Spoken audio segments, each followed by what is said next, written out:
तो दोस्तों आज हो गया 22 नवंबर 2021। बिहार समेत देश दुनिया के बड़ी होता है समाचार लेके आए सिर्फ आपके लिए। चलिए फटाफट खबर शुरू करते हैं। उससे पहले चैनल को अब तक सब्सक्राइब ना किया हो तो फटाफट चैनल को सब्सक्राइब कर दें, लाइक कर दें, शेयर कर दें ताकि इसी तरह खबर आप हर रोज देख सके। चलिए शुरू करते हैं आज की पहली बड़ी खबर।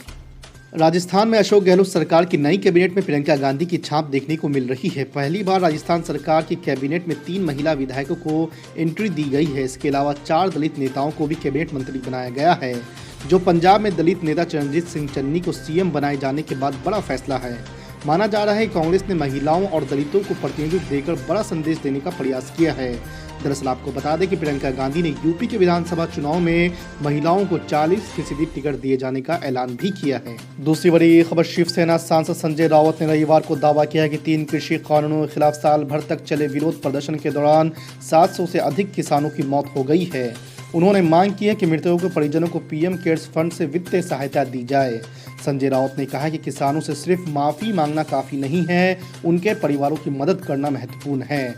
आपको बता दें कि प्रधानमंत्री नरेंद्र मोदी ने शुक्रवार को तीनों कृषि कानून को वापस लेने की घोषणा की थी। संजय राउत ने रविवार को पत्रकारों से बातचीत में दावा किया है कि दिल्ली के पास स्थित विरोध प्रदर्शन स्थल पर कई किसानों की मौत हो गई, जबकि कुछ ने आत्महत्या कर ली और अन्य पुलिस की गोलीबारी में मारे गए थे। तीसरी बड़ी खबर, दिल्ली की सीमाओं पर डटे किसानों का आंदोलन फिलहाल खत्म होने वाला नहीं है। रविवार को दिल्ली हरियाणा की सीमा पर स्थित सिंधु बॉर्डर पर संयुक्त किसान मोर्चा की मीटिंग हुई है, जिसमें आंदोलन को फिलहाल जारी रखने पर सहमति बनी है। यही नहीं, 22 नवंबर को लखनऊ में किसानों की महापंचायत करने का फैसला लिया गया है।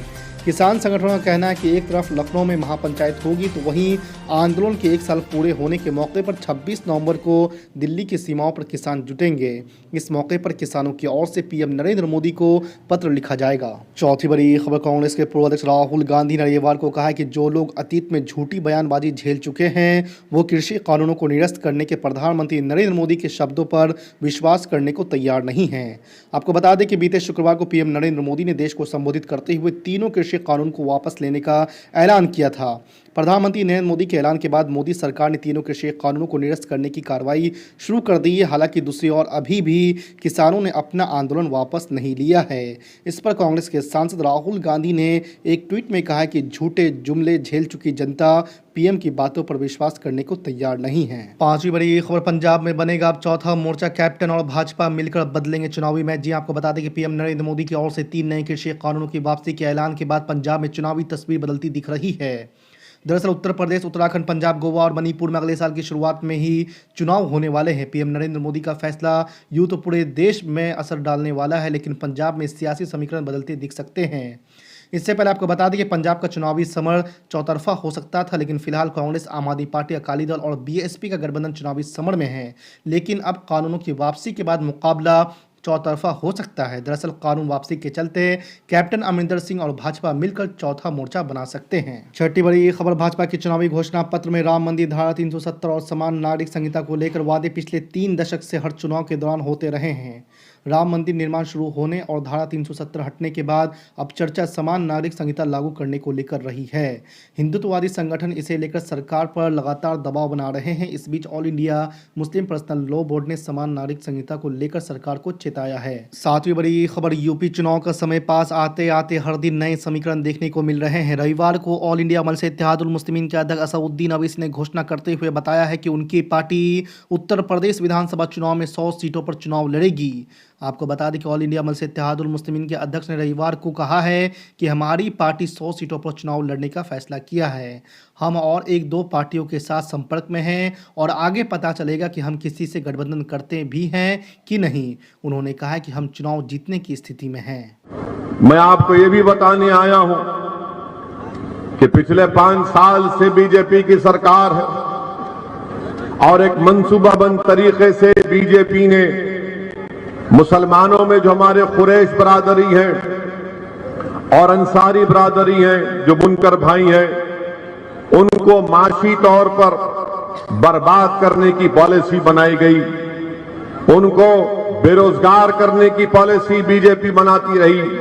आज आप देखते हैं कि उत्तर प्रदेश में जो कुरैश बरादरी के लोग हैं उन पर गोश्त की पाबंदी लगा दी गई और जो फैक्ट्री, स्लॉटर हाउसेस थे उनको बजाय रेगुलाइज किया जाता, उनको परमिशन दिया जाता, उसको बंद करके रख दिया गया, जिससे हजारों की तादाद में रोजगार मुतासिर हुआ है। और फिर हमारे अंसारी भाई हैं, पावरलूम और हैंडलूम का मामला है, एक्सपोर्ट पॉलिसी बदल दी गई और उस एक्सपोर्ट पॉलिसी के बदलने की वजह से और बिजली में उसकी कीमतों में इजाफा करने से आज आप देख रहे हैं कि ये लोग भी आज परेशानी के आलम में अपनी जिंदगी को गुजार रहे हैं। यही बाराबंकी के जैदपुर शहर में वो विधानसभा भी है, वहां का हैंडलूम मशहूर था, मगर आज आप जाकर देखिए सिर्फ 1000 हैंडलूम के बचे हुए हैं, वरना एक जमाने में वहां का जो बनता था कपड़ा वो सारी दुनिया में जाता था। इसका जिम्मेदार कौन है? इसका जिम्मेदार बीजेपी की सरकार है।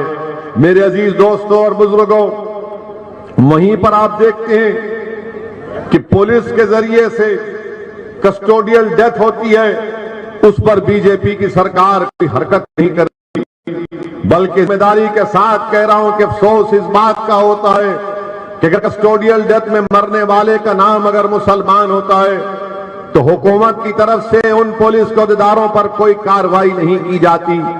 गोरखपुर में गुप्ता साहब को पुलिस कस्टडी में पुलिस के जुल्म से उनकी मौत वाक़ हो गई, हमने भी उसका कंडेम किया, उसकी मजम्मत की। तो प्रदेश के मुख्यमंत्री गुप्ता परिवार के पास पहुंच जाते हैं, 50 लाख का चेक देते हैं और उसके बाद उन खाती पुलिस वालों को सस्पेंड के साथ गिरफ्तार भी कर लिया जाता है। लखनऊ में एक आलाजाद के बच्चे का गलत तरीके से एनकाउंटर करके उसकी मौत के घाट उतार दिया जाता है, हमने भी उसका कंडेम किया, मगर वो बच्चा आलाजाद का था, इसीलिए मुख्यमंत्री ने उन पुलिस वालों को सस्पेंड के साथ गिरफ्तार भी कर दिया। मगर अब यही बीजेपी की सरकार में अल्ताफ नामी बच्चे को कासगंज की पुलिस स्टेशन में उसको लाया जाता है, इसलिए लाया जाता है पुलिस की तरफ से कासगंज की कि उस पर एक इल्जाम लगा दिया गया कि वो किसी एक बच्ची को लेकर भागा था। और जब अल्ताफ को कासगंज के पुलिस स्टेशन में लाया गया, मेरे अजीज दोस्तों और बुजुर्गों, 24 घंटे से कम वक्त में उसकी लाश को उसके वालिद के हवाले कर दिया गया, ये कहकर के अल्ताफ ने कासगंज के पुलिस स्टेशन के बैतुल खला में टॉयलेट में एक 2.5 फीट की नल की टूटी से अपने किसी कपड़े के तागे को निकालकर खुदकशी कर ली। मेरे अजीज दोस्तों और बुजुर्गों, मालूम ये हुआ कि अल्ताफ की खुदकशी उस नल के टूटी से नहीं हो सकती 2.5 फीट की। उसका वालिद खुद पुकार कर कहता रहा कि मैंने पुलिस के बोलने पर अपने बेटे को पुलिस स्टेशन लेकर गया